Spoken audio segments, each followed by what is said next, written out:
Here's a live look at the state legislative building in Raleigh, where both chambers took up measures to shut down the department behind the failed recovery efforts after Hurricanes Matthew and Florence left people without homes years later.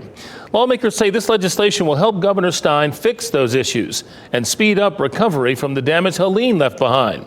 Our Capitol Bureau Chief Laura Leslie is live at the legislative building with how lawmakers hope to help the people who need it most. Laura? Yeah, Gerald, it's kind of ironic that even as lawmakers are struggling to come up with more funding for Helene efforts in western North Carolina, they're still trying to figure out how to pay for those years-old relief efforts still lingering in eastern North Carolina. So many years ago, both the House and the Senate, as you mentioned, did discuss today proposals that would sort of wrap up the final action at that troubled state agency, ReBuild NC. In 2016 and 2018, Hurricanes Matthew and Florence devastated parts of eastern North Carolina. The rebuilding process dragged on for all 8 years of Governor Roy Cooper's administration. 9 years later, Governor Stein says it will take $217 million more to finally finish ReBuild NC's work this year. State lawmakers are willing to put up the money, but they're blaming the delays on Cooper. In the House, Representative Brendan Jones filed the Cooper Act, which stands for Closing Out Operations and Providing Emergency Relief.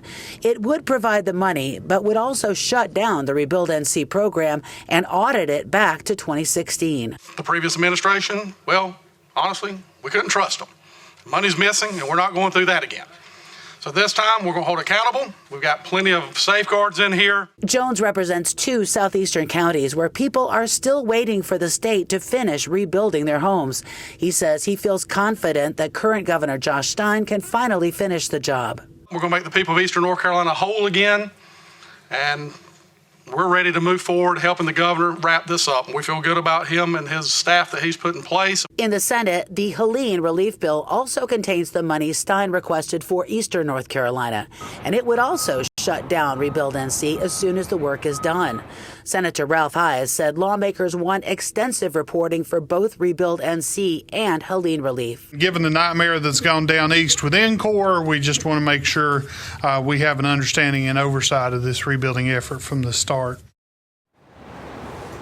WRAL did reach out to Governor Cooper to get his comments on these allegations. He pointed out that his administration did get 14,000 homes rebuilt over those years, but he blamed the first Trump administration for not supplying federal funding more quickly to get the job done.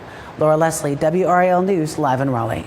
Thank you, Laura. Our WRAL documentary team has been pushing for answers on this topic for years. In 2022, our WRAL documentary Aftermath, North Carolina Hurricane Victims Left Behind, showed you how thousands of homeowners were waiting years for help.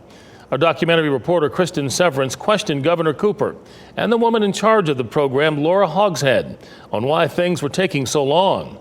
Here's a small clip from that documentary. Governor Cooper, are these people a priority? You have not been forgotten. You will never be forgotten. But you have the same people in charge. You haven't made any changes at the top. Look, I understand how they don't have trust in the rebuild program anymore. Now, Hogshead, the director of ReBuild NC, was eventually fired. You can watch the entire Aftermath documentary on WRAL.com. You'll find it in the documentary section.